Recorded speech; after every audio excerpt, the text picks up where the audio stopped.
And good afternoon. Technical difficulties slightly aside here. Welcome in to the Windy City Chicago Bears podcast. What's up, Herb? Good to see you. Carm, what's up, brother? How you feeling, man?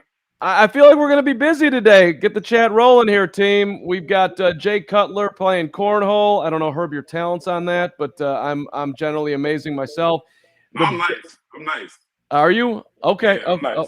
Okay. I believe you. We got to put a team together and take on everybody else. Let's go. Let's go to Windy versus any other Bears podcast out there.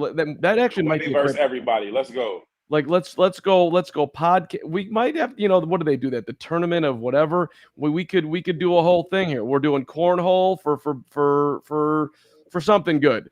We can think of this through, but I like it. And I don't know, to dome or not to dome. Mayor Lightfoot doing everything she can to keep the Bears in Chicago. $400 million to $1.5 billion to, let's put a roof on that thing and fend off Arlington Heights. I'm a Chicago guy. I want the Bears in Chicago. It doesn't. I don't lose sleep over it at night, but that's, they're going to screw us anyway with taxes. So what's another BS thing that they're going to try to pass through? I'm down with the dome at Soldier Field. We could talk about that too coming up. But when you saw that, did you have a little? That is the craziest thing I've ever heard. There's no chance this is going to happen. No, listen, I think that sometimes we kind of just stick to the old way of doing things just because they're the old way of doing things. We couldn't put a video board at Wrigley just because there's never been one there. It's like, what? Like, put one up there. It makes it much better. It's fine. If you want to put a dome on Soldier Field, put a dome on Soldier Field. Is it that much of a home field advantage when, one where the teams come to Chicago in, late December, January? I don't know. Maybe a little bit, but how often are we even there? You know what I mean? Like, put a dome on it, keep it in Chicago. I'm fine. Yeah, and hey, Final Four, let's go. I'm right on the lakefront. Great for business. Great for the city. Let's welcome people in. I got. You gotta figure out how to get in and out of there. It is hectic. It's terrible. Like, getting in and out of Soldier Field is not convenient for anybody. And with the lake being right next door, I don't know how you got the lake. You got LSD. I don't know how you fix it. You don't. But if they get out to Arlington Heights, and I don't know if have you been to? You ever go to the racetrack? Yeah. Okay. Listen. I think it's going to be tough to beat. When you talk about having that open land, that space, and being able to do it, and you put the dome in there, and then you have Big Ten tournament, and you get bowl games, or you get whatever it is, I think that's a tough pitch to beat. I'm not going to lie. I want Soldier Field on the lakefront too. I want the skyline in the backdrop, all of that. But I think that's a tough pitch to beat. Yeah, but that 53 situation, like you are going to be, it's going to take 4 hours to get out of there. We're way ahead, by the way. The Bears can't leave till 2026. It's 2022. But hey, it's in the news. What's up there? Hey, Jay Capone, Dadon, good to see you. Appreciate you. The loyalty is right there. It just, as I was getting ready for the show today, I'm like, oh my God. We got a dome situation that's moving around. Congratulations to Chicago Cranes with the breaking news that the mayor is doing everything she can. She said she would do everything she can. Way to go, Lori. You're climbing up a major hill here, but let's explore everything. Could be good for the city. I think the Bears kind of want to go. Not like they want to leave Chicago, but I just think they've kind of made up their mind already that the Arlington site is what they want. I think the city would kind of have to blow their mind. No, she's trying to, but I don't know. We'll see. Yeah, I listen. You might have to tear down the columns, which is a landmark thing, but so I don't know how to get around that. But will you miss the columns? Right, exactly. No one's pull the columns out and just sit them on the side next to the Walter Payton and the Papa Bear stat. Just sit them there. It's fine. We'll keep them. They just sit right there. Yeah, exactly right. You guys have figured out how to move different things in life. It's probably going to cost another $1 billion to move the columns, but it's all fake money at this point anyway. Let's move those columns. Let's go. All right, Bears fans, do you want the Bears to stay at Soldier Field with the dome? And also the other breaking news in the NFL today. I see you, Gonzo. Baker Mayfield landing in Carolina. For a conditional 5th-round pick. There is some similarities between Baker and Jay Cutler, by the way. Both dudes went through coach after offensive coordinator after coach after offensive coordinator. And I know that it makes absolutely no sense for the Bears to go after Baker because this is Justin Fields' team and you don't want to throw that in the mix. However, I don't know, man. 5th round pick for Baker, who's won a playoff game and played well in it. That's literally nothing. So, and you're you can't do it, but I also feel like there are some teams that are going to look back. Why did we not at least take a flyer on Baker for your the Browns are eating $10.5 million of the salary too. I there was part of me that was thinking, I don't know, should the Bears have gone after Baker Mayfield? That's a terrible thought, but it was in my head. I think a lot of these things kind of take on this kind of group think and like what do most people think? Okay, I'm just gonna side with that. And so most people are like, don't touch Baker. And so most teams are just like, okay, then we won't. Even for a conditional 5th, and they're gonna take most of the money, it's still no, we can't touch Baker. It's like, all right, fine. If you feel that way, I get the Bears not doing it. Listen, you got a 2nd-year guy. You don't want that kind of distraction around him. I get it. It would also signal that maybe you aren't as sold on Justin Fields as some other people are. And so, or you can just view it as a cheap insurance plan. I get it, but I think that would have been a very dangerous thing for the Bears to touch. So I get them not doing it, but a lot of teams are probably going to look back on it and say, hey, Baker is not – he's top 32. You know, he's one of 32 somewhere, I think he is. And so if you don't have a guy who's also one of 32 – you're probably going to look back and wish you had pulled the trigger for the 5th round pick. Right. I mean, someone is going to look back on that, and maybe he'll be successful in Carolina, and maybe he won't. You just hit on something, Herb. You know, the Bears are sold on Justin Fields. Justin Fields is our guy, right? You giving that look like, are they? Are they? I don't know that, right? Right. Well, so CBS Sports is doing their rankings on NFL football teams. The Bears came in 30th, which is not a huge surprise, I don't think, to anyone. But the way they wrote it, I thought was interesting. They said if Team Brass is really, quote, all in on Justin Fields at quarterback, it's not acting like it, saddling the former first rounder with a still shaky line and a thin receiving core. And then they go.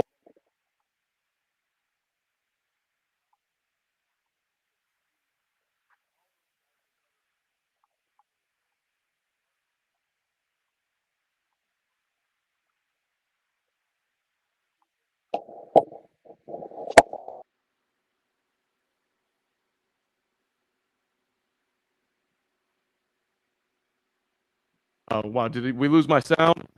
Yeah, I thought it was me for a while, but I lost you. I got you back now, though. Okay, I'm back. I'm good. I apologize for that. I don't know. I must have hit something. My bad. I just read a whole thing on CBS. Let me do it again here. You said they were all in. I lost you right around the time you said they are. If they're really all in, they aren't showing it. Okay, right. They're not acting like it. They said saddling the former first rounder with a still shaky line and receiving core. Montgomery, Herbert, solid backfield. Mooney, legit speed. But all those guys are better suited for complementary roles. Under new coach Matt Eberflus, a defensive mind. It'll be, quote, a minor miracle if Fields grows in confidence and decision-making while working around such a mediocre offensive supporting cast. That's a dial-in on that. Yeah, I don't agree. I mean, I think that what they've done is not an actual reflection on how they feel about Fields. They might not be as all in. I think they're just rashly putting together a team that has a zillion needs, and this is what's happened so far. But that is one way of looking at it. If you were really all in on them, then maybe you would have been more aggressive in going out and getting some of the receivers that were available. But that just, where the Bears were, it just made no sense, right? Yeah, no, I can get that school of thought, but I really think it's connecting two dots that don't necessarily need to connect, right? Both things can be true. We can be sold on him and not feel like this is the right time to go all in on surrounding him with talent. If you weren't a huge fan of the wide receiver free agent pool, then don't overspend there. If the draft didn't fall to you a certain way and you didn't find the value at 39, then don't jump and take somebody there. So I just think that it didn't really happen for them that way. I also think that they were more focused on trying to come in, figure out what is our plan of action, how can we get a foundation in place, and then we'll look to 23 to where we can really spend in the open market, but also have a full allotment of draft picks. I don't necessarily make a correlation between their off-season inactivity and their belief in Justin Fields. I don't know if those things are connected. Yeah, I don't think they are either. And it does take me, though, to our guy, Jay Cutler, who's back in town playing cornhole, advancing to the finals. This was a major miss by me. I was going to go on Friday night. It was at 10 o'clock at night, but my good TV buddy, former radio buddy, Nick Wright was in town, so I ended up going to dinner. Herb, you would we went to it was a very fancy dinner. Nick makes a bunch of dough. He shows up in a pink sweatsuit at Mastro's. Yes. Okay. Yes. Yeah, they didn't seat him. Like you can't wear that. And this was like designer sweatsuit look. Yeah, still. Yeah, like they're like you can't do this. Well, my name is Nick Wright. People I would assume know who Nick is, but if not, he's a TV host on Fox Sports 1 where Colin Cowherd and Skip Bayless make their living and whatnot. But so they're like, yeah, no. And so we left. We got booted out, and after not finding anywhere else to eat, he had to change in, do the old car change, and we walked back in, and then the dude kind of figured out who he was, and so we ended up getting a bunch of free food. But I miss Cutler is the whole point of the story, which I just am hugely regretting right now. And Jay had some interesting things to say about his tenure with the Bears and Justin Fields. He's out there saying that he likes Fields, but he's in essence worried that the same thing is going to happen to Fields that happened to him. I mean, Jay said, he says, like, I like him. He's got the tools, but it's the same problem the Bears have had for a long time. They're turning over coaches and turning over offensive coordinators. It's hard for a quarterback. And I don't think we're going to have the level of turnover that Jay had, which was straight insane. But I hope not. But it's a valid point. That I mean, I went back through Cuddy. I got Cuddy trivia for you. 2009 was his first year. Lovey was the head coach. Ron Turner was the offensive coordinator. Greg Olson led the team catching balls with 60. They finished 7-9. All right. Missed the playoffs. His next year, 2010, the one really good year that the team had, 11-5. Lovey the head coach, but they switched to Mike Martz, who was the OC. They lose in the conference championship game. They beat Seattle in the playoffs. That was tell him to shut the F up, right? Yep. On Monday Night Football, right? Yep. And it was his only playoff win, and he got crushed, by the way, for not playing in the conference championship game because they thought he was soft and that he hadn't torn his MCL, which was ridiculous. But the leading receiver that year, Johnny Knox and Matt Forte, 51 catches. Olsen goes down to 41, and Devin Hester, by the way, had the most targets, 73, and he caught 40. But it just like going back and looking at it, there's just so many changes that occurred in his career. Lovey to Martz. The next year, Martz stays, but he gets hurt. After that, they fire Martz. They bring in Mike Tice. It's the last year of Lovey. He's 10-6. They miss the playoffs again. Then comes Trestman and Aaron Cromer, who ended up selling him out. That's 2013. So you've had two head coaches, 4 offensive coordinators in his first 5 years. Trestman stays with Cromer in 2014, but they missed the playoffs for the 4th straight year. That brings in John Fox and Adam Gase, the 5th straight year of missing the playoffs. And then Fox fires Gase, and they bring in Dowell Loggins. So in 2016, and they go 3-13. Cuddy plays 5 games. So 6 OCs, 3 head coaches in Cuddy's tenure from 2009 to 2016. Let us pray that is not going to be anywhere close to what happens to Justin Fields. You can't find a quarterback who's been successful under that kind of turnover. You can't find one, right? It just doesn't happen. Now, some people may say, well, if the quarterback is better, you won't have that kind of turnover. But I think it tends to go the other way around. You have to have a system in place that is going to, one, accentuate what he does well, but also put the pieces around him to be able to succeed. If you're talking about Devin Hester and Johnny Knox, no disrespect to those dudes, right? But those aren't number 1 receivers, right? That's just not what it is. Greg Olsen, Matt Forte. First 4 or 5 years, he doesn't have a receiver leading him in catches, in yards. Like, it's ridiculous. Now, he gets to the point where he's got Brandon Marshall, now Alshon Jeffrey, and Martellus Bennett, and that's fine.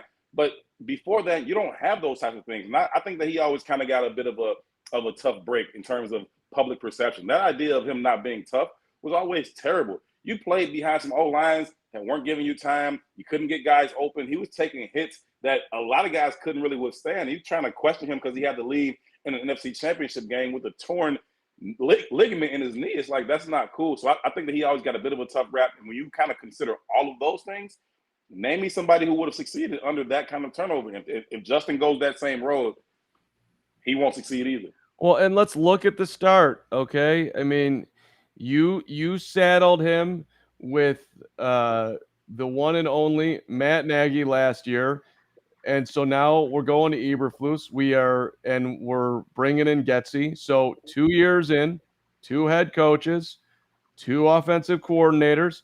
3 OCs if you want to. Yeah, right. Exactly. So we're right, and Nagy's the OC in whatever, in his own Nagy way. So there's that too. And then who are his number one? Darnell Mooney's your number one receiver. Yeah, that's Johnny Knox again. It feels Johnny Knoxy. Yeah. So I don't know. Everything feels on the table here. That's all I'm saying. Because listen, I think that when you talk about somebody's opinion, right, your opinion is only as valid as your knowledge of the subject. And I think that if we're talking about instability for a quarterback in Chicago, Jay Cutler's opinion should reign supreme here. Like, you don't have to like him. His opinion should reign supreme on this particular topic. He knows of which he speaks, and it's a cautionary tale for Justin and the Bears. So do we feel free to jump in the chat here. Do we want Jay Cutler back with the Bears organization? Now, I'm asking it because he was asked, like, would you like to come back? Because Eberflus has been reaching out to former players, and they've been, he had Peanut Tillman who spoke to the team. And so Jason Leeser does a great job at the Sun-Times. He asked Cutler, like, do you want to come back? And he said, quote, "I spent the most time with the Bears. I was a Bears fan growing up. My kids love watching Chicago. So it's one of those things that if the opportunity arises and it works, I definitely be down for it." I don't know that I'm in. You can't, right? We don't want that, do we? I don't know that I'm in on Cutler being with the Bears. I don't know that I'm in on that. Listen, Cutler, we talked about the quarterback bar for the Bears and, how relatively low it is compared to other teams, whatever, right? But Cutler's at the top, right? Cutler's at the top, in my opinion. And so even with that being said, though, Cutler he doesn't strike me as this, team guy or this I'm going to bring you along guy. He strikes me as a guy who had an extremely talented arm and, some gifts athletically. But in terms of him being a guy where I'm like, yeah, I want him tutoring my young quarterback. His mechanics would go awry, and he could do that. He's got freakish arm talent, so he can do that. But I don't want him telling Justin, this is what your feet should be doing. This is what your arm should be doing, because his feet and his arm did things that aren't advantageous to most quarterbacks. I mean, there's that part. Like, you certainly are not going to be teaching the fundamentals of football to Justin Fields. That is absolutely not going to be going on. But the other side, like him walking in there, hey guys, I know how much it means to put on this uniform. I know what it's like to run out of that tunnel. I know how great these Bears fans are. There's no way that the dudes in that locker room will be looking at him with some like, oh man, what's the next thing you're gonna say, Jay? Point us in the right direction. I mean, I'll give him this. You were tough. You were a competitor. You trusted your arm a lot, sometimes way too much. And you were not, as we outlined, you were not given the best circumstance to be here. However, your leadership sucked. You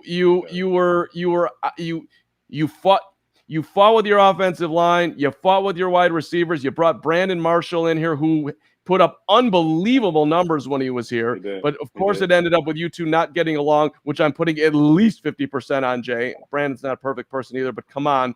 I just cannot imagine Eberflus reaching out. Hey, Jay, Come talk to us. Come. He's not that guy, man. He's just not that guy. You don't have to be. It's fine, right? I don't think you have to be that guy as a quarterback. But in terms of I'm going to bring you in to help set the culture for this rebuilding franchise, I don't know that. In fact, I would say that Jay isn't that guy, and I like Jay more than most people who experience him here in Chicago. But no, I'm not on board with that. I'm not co-signing that. I gotta throw a little bit of love at Shaka Strong. We can't get Vince Evans, so Cutler is okay. That's my era, Shaka. That's my era. Me and Vince was like 10-year-old Carm. I loved him. Was rooting like hell for him, and then of course Jim McMahon came along, and I was over Vince at that point. But Vince Evans was a dude. Vince Evans is a I love that name just got thrown in. Vince Evans is just a great dude. So I think he's a very religious guy to this day. Vince is still out there. Love you, Vince Evans, old school Bears quarterbacks. Hey, I want to throw a little quick trivia before we move off Cuddy. 2016, Herb, the Bears finished 3-13. If you get this, you win a prize. And anybody else who gets this, if Herb doesn't. Who was the Bears' leading wide receiver I just gave it away a little bit. Who was the leading player catching footballs in Cuddy's last season? He's no longer in football. Who led the Bears in receptions in 2016? Yeah. Now I'll help you here. In 2015, which the Bears went 6-10, it was Alshon Jeffrey with 54 and Martellus Bennett with 53. Now, neither of those guys did it in 2016. This is an off-the-board play. Martellus, by the way, if you look back at his numbers, they were awful damn solid. Martellus had 90 catches in 2014. Forte led the team with 102. This guy was I don't think there's any. If anybody pulls it, I will figure out a way to get you some level of DeWindy City gift. He left the Bears, and I think he had a cup of coffee with the Saints, and he had all sorts of knee issues. Caught 66 balls. I'll give you one more hint as I look it up here. Hang on, let me give you a little. I would never have gotten it. I am right that he went on to the Saints. And he's also a local guy from Berwyn, and went to St. Joseph's High School, college at Illinois State. A Saint, a Patriot, and then a Winnipeg Blue Bomber in 2021. Okay. Is anybody getting it in the chat here? Yes. Young Drizzy, you got it. Cameron Damn Meredith led the Bears. Oh my God! Yes, I forgot about that. He had a good year, and we were thinking about throwing money at him. And he went to New Orleans, and everybody's like, "How we let Cam Meredith get away?" Right? We freaked. We totally freaked. Tanner Gentry's a good guess, Matt. I'm like, oh my God, Cameron Meredith. Young Drizzy, hit me up on Twitter at the Carm. I'll send you something. All right. Let's connect. That's a good pull, Drizzy. That's a good pull. That's big time right there. But it also it totally underlines the incredible dysfunction that was and is unfortunately the Chicago Bears. Let me just. To bring it all sort of wrap around together of today's news and Cutler and the Bears and Baker Mayfield. Baker Mayfield, year one in Cleveland. Hugh Jackson, Greg Williams were coaches. Todd Haley and Freddie Kitchens were OCs. Year two, Freddie Kitchens and Todd Monken Freddie Kitchens, the head coach, Todd Monken, the OC. Year three, dude goes 11-5. Kevin Stefanski comes in. Alex Van Pelt's the OC. 3 years, 4 head coaches, 4 OCs. They beat the Steelers in the wild card, then they lose to the Chiefs in the divisional round. And then Stefanski says they go 8-9. He tries to play through a shoulder injury, and he's gone. It feels awful Cuddy-like. I think they're very similar. I think they're very similar. Cuddy's a little bit bigger. He's got a stronger arm. But I think, you kind of look at them, they both kind of have more confidence than their production warrants. I'll put it like that. Also not really great leaders. I mean, they do it in their own way, but it's not the way I view great leadership. And I mean, they both were number 6, I guess. You know what I mean? But that kind of dysfunction, it's not good for anybody. We'll see. I think that Baker probably has a decent chance to win that job out in Carolina. Yeah. And if he does, then maybe he'll earn himself another contract in a year or two. But that's a sad thing. Like, not sad, but and a zillion circumstances slow down Justin Fields' dedicated fans. Herb, you're one of them, and I'm rooting for him. And I appreciated the Carm needs to get on the train. That was so funny. That was gold. When you put up the picture on the platform, like that was gold. I saw the tweets moving around. I was literally on the train. I'm like, I'm gonna take. I'm gonna take a picture when I get off this thing. So I want to get on. I just haven't gotten on. Herb's on. That's cool. All Fields fans, or Fields believers, I should say, that you're on. That's sweet. And he didn't have as good of a year as Sam Darnold did last year. If we look at the numbers, so Baker's coming to, and everyone's like, yeah. Well, and Sam's been in the league longer, but Sam Darnold didn't get any benefit of any support in New York. And it ain't like Carolina. Matt Rule's going to get fired at the end of this year if this thing doesn't turn around. So, yeah, I view SC quarterbacks in the way that most people view O State quarterbacks, and I'm hoping that changes. But I don't. Where are the good SC quarterbacks at? How far we got to go back for that? That's fair. I mean, off the top of my head, I can't think of literally one. Matt Leinart included. Who I'd have to. Was Matt Barkley was an SC quarterback? Am I right about that? Yes. Do I have that? Yes. Okay, there's another one. It's bad. It's not good. Yeah. No. Well, and the same thing with Buckeye-dom, which, by the way, side note, the Big Ten adding UCLA and USC just straight sucks. I don't know what our Bears fans think about that, but it's just. I mean, college sports is just ridiculous at this point. It's weird. Like that. Even the travel was just going to be weird. And people were like, they can't play in the snow. And I saw a couple of, Pac-10 people fire back, or Pac-12 or whatever it's called, fire back and say, well, we play at Colorado and at Utah. It's like, oh, okay, fine. Yeah, that ain't the same. I'm sorry. No. That's like nice winter. It's sunshine and it's kind of dry. Like this, this is the wind and you know not what you speak of. At all. Exactly at all. So all right, let's take a look at what's going on with our former guy signing a 1-year deal with the Atlanta Falcons today. Eddie Goldman lands with Atlanta on a 1-year contract. So he's 28. Of course, he played his first 6 seasons with the Bears. Former Bears that have signed with the Falcons this year and Ryan Pace.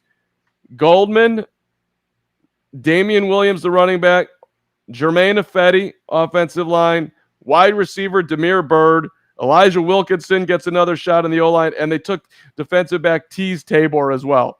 Former Bears with the Falcons overall. Bird, Ifedi, Nick Kwiatkowski, Cordarrelle Patterson, Dave Ragone is their offensive coordinator. Charles London's their quarterbacks coach. Ted Monachino is their offensive linebackers coach. John Hoke is their secondary coach. Michael Petrie is their running backs coach. Ryan Pace does whatever the hell he does, and Phil Emery's a scout. Ladies and gentlemen, the Atlanta Falcons / Bears. The Chicago Bears South. And we go down there this year too. We're gonna go down there. There's gonna be one big family reunion going on down in Atlanta. Why? What? I don't know. Listen, we all did bad in Chicago, so let's come down here together, and then we can be like, see, it wasn't us. It was the weather or something. I don't know. Like it's a lot of them down there. Charles London, he's like the running backs coach. Like there's a lot going on down there. There are a lot of Bears down there. Maybe some of those guys will have some success. I really like Eddie Goldman. Personally, just at him as an individual, I like Eddie Goldman as a football player. I think that when he's on the field, he is absolutely a difference maker. Now, when he's on the field becomes the question, right? Obviously, he opted out for COVID. That's one thing, but he's had some injury things going on too. and he's not played as often as you would like. But when he's on the field, I think he's a phenomenal nose tackle that really does some things for your defense. So I never talked to Eddie one-on-one. Did you ever talk to him?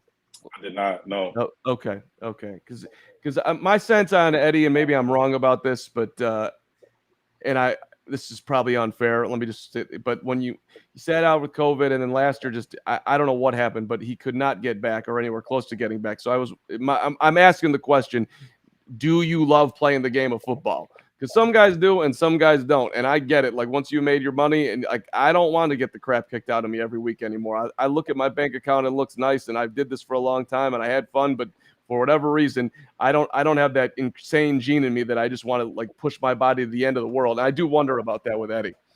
No, that's a legitimate question. Anytime you have somebody opt out of football, because first of all, opting into football is already like a different kind of mental thing. You kind of got to be a different kind of cat to love that game, to want to go out there and play that game. And so when you see somebody who's like, yeah, I'd rather not, it's like, oh, you probably don't really love it the way we think football players need to love the game. Some people love it. Some people just happen to be good at it. And it could be very well the case that he just happens to be good at it, and he's a very, very large human being. And so I'll just do it because I'm good at it. Fine. But maybe I don't love it. And when that rubber meets the road, I may choose to not go out there. And so I think that's a legitimate question. He's going to have to answer that because not only because he opted out, but because he wasn't able to kind of refine himself when he came back. When he was in shape, when he first got back, he was in shape. Like, he came back, he was in shape. We talked to him, like, collectively as media, but I didn't never have a one-on-one with him, but he was in shape and he was ready to go and he said all the right things and that, but it didn't materialize last year. It never did. Matt, you're a funny man. Maybe there's still time. Maybe Ryan Pace will trade another one for Robert. Call him. Yeah. Get him on the phone right now, Ryan Poe. Hey, Ryan, listen, can you just, for old time's sake, can you throw a first round draft pick? We'll even take it in 24. We don't even need it next year. Just we'll give you Rob Quinn. You can really make it all work. That give us a 2024. We'll take it. Yeah.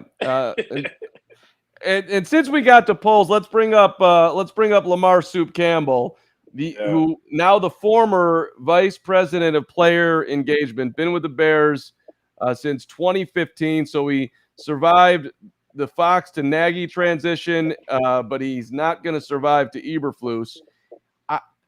It's weird. Dude was on the hiring committee, and he was super well respected. Do you have anything on this? Because I don't. I got something a little bit on polls that I can give in a second. But do you have any understanding of what happened to Soup?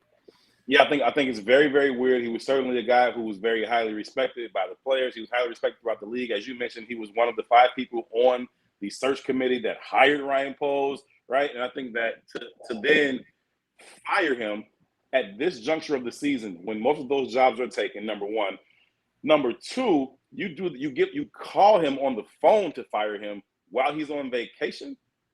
Like, where's the respect in that? You bring in this new free agent class and this rookie class, and you allow Soup to get them acclimated to Chicago, do everything that Soup does with the players. And then after that, he's on vacation. You call him to fire him. Like, it's disrespectful. It's not the way you want to do things. And a source close to the situation told me that players inside that locker room are upset. And also players that are gone from that locker room have been like, yo, what's going on over there? And so I think it's setting a bit of a bad precedent in terms of his reputation for Ryan Poles, because players talk. And if players like somebody like Soup, who does so much for those players, right? So much in terms of getting them set up with housing, finding schools for them, working with them on terms of how they engage with the media, all those types of things. Anytime they have a problem, they go to Soup. And they've all loved him. And so when you get players talking around the league that you guys were not only got rid of a guy like that, but you did it in a disrespectful way, there's going to be a lot of questions. You're talking about going into the next season and having all this cap space, and we're going to be players in free agency. Well, you're going to be players in free agency when you got guys like Khalil Mack and Allen Robinson like, yo, what they do to Soup? Like, that's not a good thing. That's not a good thing. No, and okay, I get it. You're the guy in charge, Ryan Poles. You want your guys in there. Okay, that's sweet that he hired me, but I really, at the end of the day, don't feel like I owe him anything. But to your point, if you know the guy's going on vacation, you could do one of two things. You can bring him in beforehand. Hey, man, I don't want to ruin your time away, but we are already behind. Hirings have already taken place, and I want to make a change here. So I want to let you know before you go on vacation, so maybe you can decompress and think about what you want to do. I certainly didn't want to. I don't want to wait until you get back, and I didn't want to call you in the middle of your vacation, and or just chill out and let him have his vacation when he comes back. Hey, man, I need to talk to you. And then you bring him in and you have a real conversation. I don't know. Maybe Soup did something that was so wrong that he would be like, you know what, I get where you're coming from, and or maybe those two just aren't on the same wavelength. But this is a bad look for Ryan Poles. Bad. It's a bad look. There's a way to do things, right? And if you want to get him out of here, if you want to bring in somebody that you work better with, or whatever reason, fine. I'm told that this was not a merit-based move. It had nothing to do with performance, had nothing to do with players, right? Why are you doing this? And if you have your own reasons, fine, but do it in a way that isn't disrespectful. You decided that already. So before he leaves to go on vacation, say, hey, I know everybody's gonna go home and get away for a little while. You need to talk to me before you go. And then you can do whatever you want to do. Maybe it has something to do with the 2 arrests. Let's talk about who got arrested, right? Who bought Byron Penguin here? Right? He was with you. That's your guy. I just met him 10 minutes ago. You gonna blame that on me? You brought him from Kansas City, not me, right? That's like, these are like, Soup puts out a lot of fires, things that don't even make it to the news. And he does his job very well. I think that from my estimation, just watching how Soup kind of moves around the facility, watching how he moves around Soldier Field, I think that his presence can be intimidating to someone who is not yet comfortable in their own skin in terms of the position that they play. And sometimes people just want to get those types of people away from them for whatever reason. And I think that he's going to come to regret it. I really do. Shaka, I like what you're saying here too. And Young Jersey, thanks for your comment. It's good to keep someone who knows the culture, both the organization and town. It seems personal. I mean, we don't know, but it's not a it's certainly a much on the table. It could be personal here for whatever reason. I didn't know Soup. But everything I heard from a lot of people is that he was incredibly well respected. You're saying the same thing here, Herb. And one thing I have heard about Poles, and none of us are looking to bury Ryan Poles right now before the first training camp starts at the end of July. But what I have heard is that he's a hard dude to get a read of. That walking around the building, there's I guess people just don't exactly know where they stand with the guy. He is not incredibly transparent. So I'm guessing, and by all accounts, it seems the way that he caught Soup way off guard. So this is a guy who, he keeps his he's close to the vest. Close to the vest. Yeah. I think that's fine, right? I think that's something that can serve you well as a GM publicly, right? Out in the media, it's fine if not everybody knows what you're thinking. And even as a first-year GM coming into an organization and say, hey, I'm not going to make any super strong allegiances. I'm just kind of evaluating the building. Some of y'all are going to go. Some of y'all may be able to stay. That's fine. I'm okay with him going through whatever process of evaluation that he wants to go through. Once you make your evaluation, move with respect. Do things in a way that people deserve. And to get a phone call on your vacation, that's not what anybody deserves. That's not what Soup deserved. Not somebody that was so well respected in that building. Not somebody who was on the hiring committee that brought you into the building. Right. And I do wonder too, you would think you got to call up George McCaskey, right? Hey, George, I want to fire the dude that you had on the hiring committee that brought me in here. You all right with that? And clearly George, I guess, is, but that's a quick trigger. That is you're not, I mean, I don't know. You're not, we all know this. They're going to try to squeeze everything out of the lemon here, but you're not exactly trying to win the Super Bowl this year. We're looking to have a major step forward. So it's an evaluation not only of the players that you have and who's going to be around going forward, but it's the same thing in the front office. Absolutely. So I don't get it. Jay Sanders with some stuff on the field here. Bears line is worse than last year. The wide receiver course is worse than last year. Justin Fields is toast. All right, Jay, just slow down here. We do not know that the Bears line is worse than last year. I think the Bears line is fingers crossed here, but it certainly has the potential to be better, right? I mean, I don't know that, Carm. I don't know that I'm with you on that, man. you don't think that it's even the potential to be better? Yeah, but that potential is completely based on unknowns. It's not like, yo, if this guy has a season like he had last year, or if this guy returns to form, then he's fine. I don't even know. They're going to be three people. They're probably going to be three stars on the line that didn't even really play for real last year. So it's like, maybe they could be light years better than last year, but I don't know that. Just okay. I need to be reminded, honestly, in real time here, who the hell was on the line last year. You had Jason Peters, Whitehair, Mustafer. Right guard switched a lot. You had Ifedi in there. He was kicking inside, outside. Right. And then on the right side, sometimes you had Ifedi, sometimes you had Elijah Wilkinson, sometimes Ifedi's terrible. Right. Elijah Wilkinson also down in Atlanta. It can't be worse than that. I'm sorry. It cannot be worse than that. Lucas Patrick is going to be a better center than Sam Mustafer. I'm not saying he's elite the way the Bears are doing, but he is going to be a better center. So it comes down to Whitehair and Peters versus Whitehair and Patrick. That's all we know. Yeah, but I'm saying that Larry Borum is going to make a good step at right tackle. That's going to be solidified, and I'm of the opinion. I don't know why. This is just my own logical. He's got to have the most talent, and we got to find somewhere for him to play. Tevin Jenkins, you're going to step in at right guard, damn it, and you're going to do something. That's your position. It's the least difficult spot on the line. You're big enough to do it. You use those short arms and make something happen over there, Tevin. So, I mean, you can't. I want to believe. I want to believe. I want to believe, and I would probably lean towards they have to be. But I wouldn't bet anything on it, because there's too many unknowns. I think that Tevin Jenkins is big enough to play right tackle, to pull around on some powers, to lean on some guys on some. I think he should do it.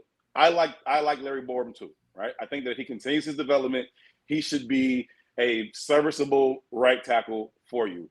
We got Southern Utah on the left side. I don't know what's going on over here, right? It's. Carl, come on, Braxton. I can't. I can't bank on any of this, man. We love you, 5th round Southern Utah Braxton Jones. Hey, and everybody's so convinced that Lucas Patrick is just like the goods. They gave this dude like 2 years, $8 million. Y'all don't even think he that good. Yeah, yeah. Right. That's the scary part of it. But when I watch him, I don't know. I get weird about a dude that always has a sleeve on his leg. Like, I feel like your body's gonna fall apart. You're probably okay, but I'm not sure that you're okay. You can't run around in shorts at Bears minicamp without wearing something to support yourself. That scares me. So I'm not, your body's. I hope you're okay, but I don't know if you are. What does Justin Fields need to do to prove he's a long-term answer from 77 Golden Phoenix? What's up, 77 Gold? Don't forget to hit that subscribe button. The Windy City Bears podcast. Right now we're live on every Wednesday at 5 o'clock. We're dropping clips all the time, and we're looking to tell a friend. Yes, tell a friend, tell a non-friend. Let's get the family involved here, and we're fired up for training camp coming up here in a couple of weeks. But it's coming quick too. It is. It's almost, we're 2 weeks away. But what does he need to do to prove he's a long-term option? That's a good question. That's an excellent question. I don't know. I honestly, with everything that's around him, league average quarterback would be amazing, but that almost would make me think that he's a Hall of Famer. I don't know. I think that it can't be tied to wins and losses. That's for right? sure. And if everybody's going to talk about the surrounding cast or lack thereof, then that kind of makes it even difficult to tie it to statistics. And so I think, does he play 17 games, right? Is he not turning the ball over, just making egregious mistakes, right? Is he not throwing into triple coverage? Is he not misreading the defense? Is he not getting fooled by different kinds of blitzes or zone coverages? Those are the types of things we're going to be looking for. Unfortunately, those things can be a little bit less tangible than, wins and losses or yards and touchdowns, But I think because of the overall picture, you're going to have to try and grade him on a bit of a curve that's kind of onto himself and not so much the entirety of the offense. I like where you're coming from, and I love the comments here. Thank you, Young Drizzy. You're right. Hit that like button. Give us that helps too. And Candace, really appreciate you saying that. Hey, we're super excited to be doing it, and I can't wait for the season and all of it. So thank you. But how about this? Incrementally gets better throughout the year and shows a greater command of the offense each day, and actually seems to like lift up those around him. That's asking for a ton. But if he does, said that as though you were the coach of the Bears. I thought you were reading that from somewhere.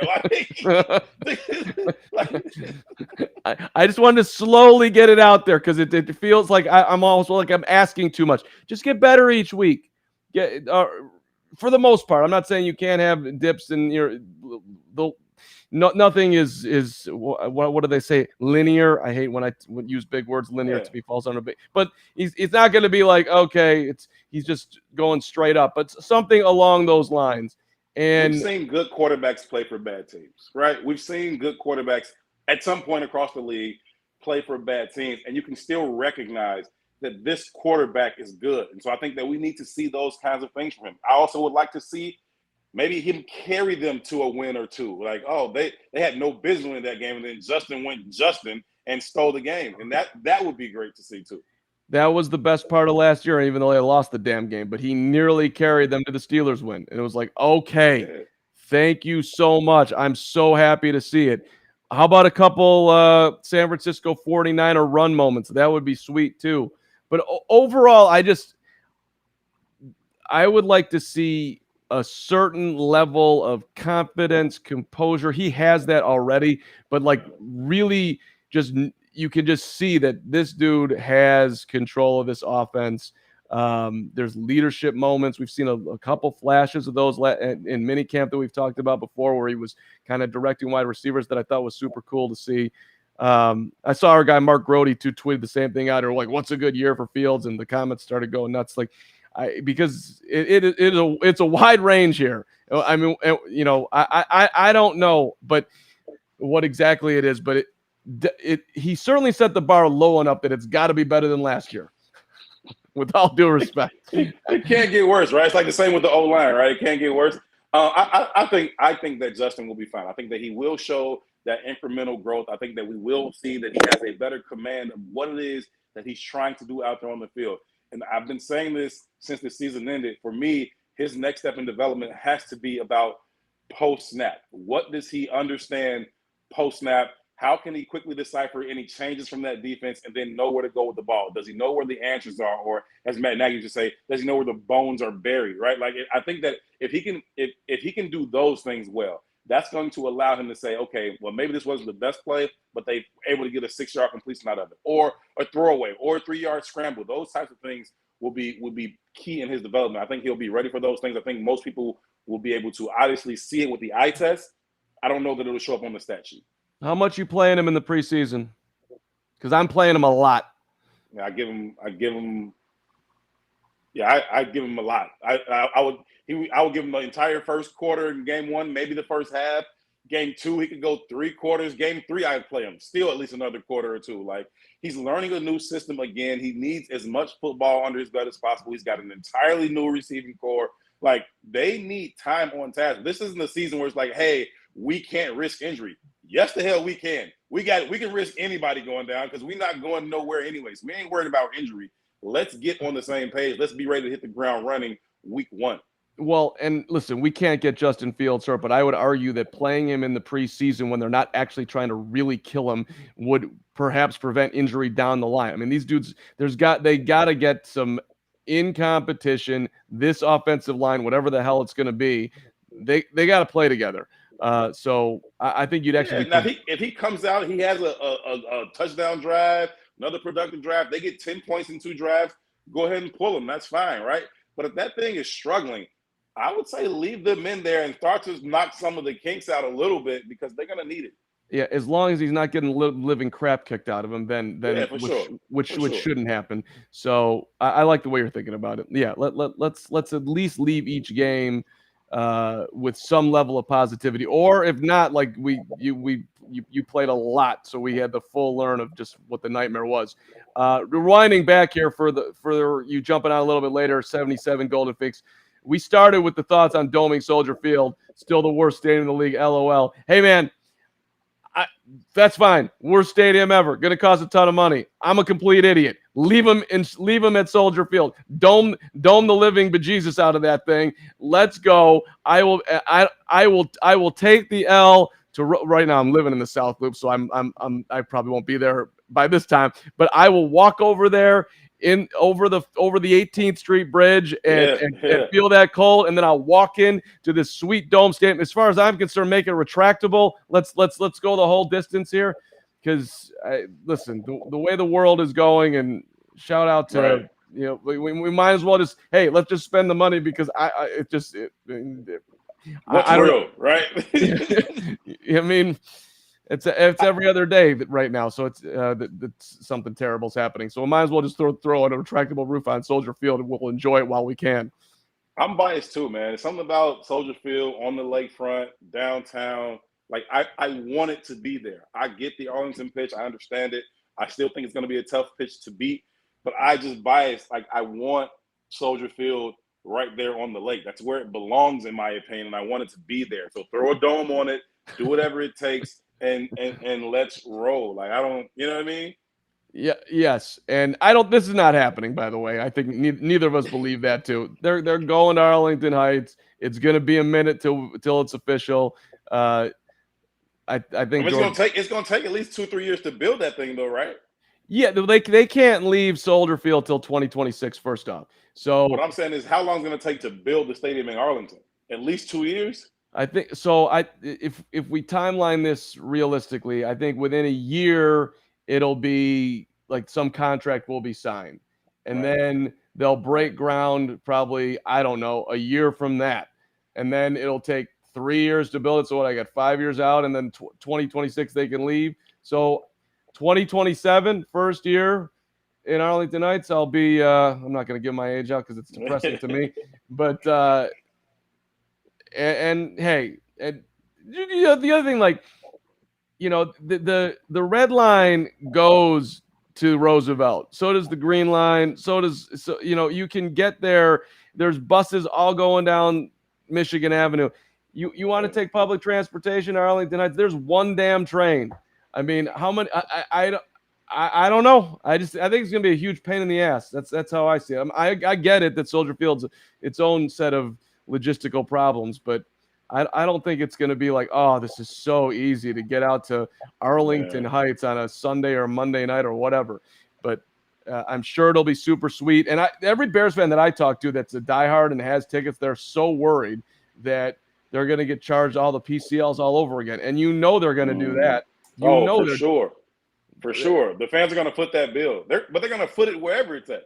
They're going to foot it if they put a dome on Soldier Field. They're going to foot it if they move the fans are going to foot that bill, but they're going to foot it because they know that you will foot it. Doesn't matter. The Bears don't have to be good. It's going to be sold out. Yeah. And I just got into a moment of morality. Taxpayer money should not go for a cent of any of this, but of course we know that it will. And I don't want to even go down that road, even though I just did. So, all right. I think we did it here, Herb. Dome it up. Jay Cutler. I'm seeing some Twitter comments like, make Jay an assistant coach. No, don't do that. Don't make Jay anything. Bring Jay. You know what? You want to do something with Jay? Bring him out to a game. Have him be on the sidelines. Have him. I don't know. I don't even do like, you want to present the football at Soldier Field and raise your hand and have half the crowd cheer for you and the other half or 20% boo your ass. I'm down for that moment. By the way, we should, before we get out of here, I forgot I got one thing I wanted to play. This was Brian Urlacher with where was he on? I think he was on. I should know that. This is a Barstool thing, and this was Urlacher on Cuddy. Just a moment of respect from two dudes who didn't always get along. His knee in the second goal. Everyone says he wasn't hurt. What, do you guys remember that shit? Vaguely, man. Man, the media gave I know him, you see all the antics of him being on the sideline and looking like he doesn't care. Yeah. I've heard all that. I've seen all the pictures. So they said, he tore his MCL in the second quarter, kept trying to play. The media said he just copped out because we were getting beat. Whatever. What do you think? Fuck no, he was tough. Jay was tough. I don't What care what anyone says, man. That dude, he dislocated his thumb the next year and played the rest of the game. Don't tell me he's a bitch. He ain't no bitch. So the dude played the rest as long as he could, but he was hurting our team by being in there because he couldn't throw. He couldn't step into a throw with a torn MCL. Right, because he had the cannon on him. Yeah, dude. Oh, you think so? You talk about a guy that can make any throw? That's the guy right there. But I'd practice. I'd be like, holy shit. How is he getting these balls in here? It was unbelievable to watch him throw the football. But we just couldn't get it all together. I don't know what it was. We just couldn't figure it out. Those couple of years we had him. Like only like man. Yeah, only like Brian Urlacher can explain it. But there it is. No, I think that's legit. Like, again, there's a guy who was a captain on the team with him and wasn't necessarily friends with him. So it's not like he's like, hey, this is my guy. Just tell him the truth. You don't have to like the guy, to be honest. He's a tough dude, and he can make any throw you ever dreamed of making. Those two things, indisputable. Everything else on the table. His sideline demeanor, his on-field demeanor, him as a person, all that's on the table. It's all fair game. His toughness, his ability to throw the football, you can't challenge him there. You cannot. And I'll also say Jay is an excellent bartender. He was working with Dos Equis down in he was a delicious product. He was, I don't know, they were paying him a bunch of dough, so he was at a bar in the national championship game when it was Joe Burrow versus Trevor Lawrence, and somehow I was down there for fan-sided, and so Cuddy served me a couple Dos Equis that I should post. Maybe I'll put that video out there sometime soon again, because I've posted a bunch of times. But Jay was very friendly. He gave out the beers, asked me if I wanted a lime. Thank you, Jay. Appreciate you. By the way, one other quarterback love. I think we can see this. Look at that. There it is. Aaron Rodgers' new tattoo. I don't know what, Herb, can you break that down for me? What's going on with Aaron? That looks like sort of like a dream. For sure. Yeah, go please. I got you. So what you're looking at here, you got Jordy Nelson on the left right there. All right. Devontae Adams is on the right. Okay. Right? That little thing coming from the bottom, that's the football. No, I have no idea what I'm looking at, Carl. But it's a touchdown for sure. So, I mean, I think the circular ball towards the lower part of the forearm, that's the way the world spins. And then the eye is Aaron watching the world spinning. And then the graphics there, it's like a spider web of dream catching that will lead Rodgers to his second Super Bowl in right with the Green Bay Packers and I don't right. Okay. And the Bears and the Lions staring at each other like, why can't we get to where Aaron is? Right. Somewhere in there is he's telling all Bears fans that he still owns you. There's Aaron's new tattoo. We're paying attention. We got you, 12. All right. 1 hour show in the books. Hit that subscribe button. We're back next Wednesday at 5, and I think by then we'll figure out what we're doing for the training camp, at least somewhat. But we're going to do a ton of shows, and hopefully we'll be talking about just an amazing camp of Fields looking incredible as we move toward. It's going to be amazing. It's going to be awesome. All right, Herb, you the man. Good to be with you. Always, Carl. Thank y'all so much for tuning in. We'll see y'all next time. We will see you all next time, and be safe out there, everybody. Know the world's just been an absolute crazy place right now. So shout out to my people. I grew up in Highland Park, so shout out to my peeps out there. And hey, let's prayers with everybody out there. Seriously. Yeah, better days ahead. Hopefully, fingers crossed that we'll get there someday. We'll see you next time.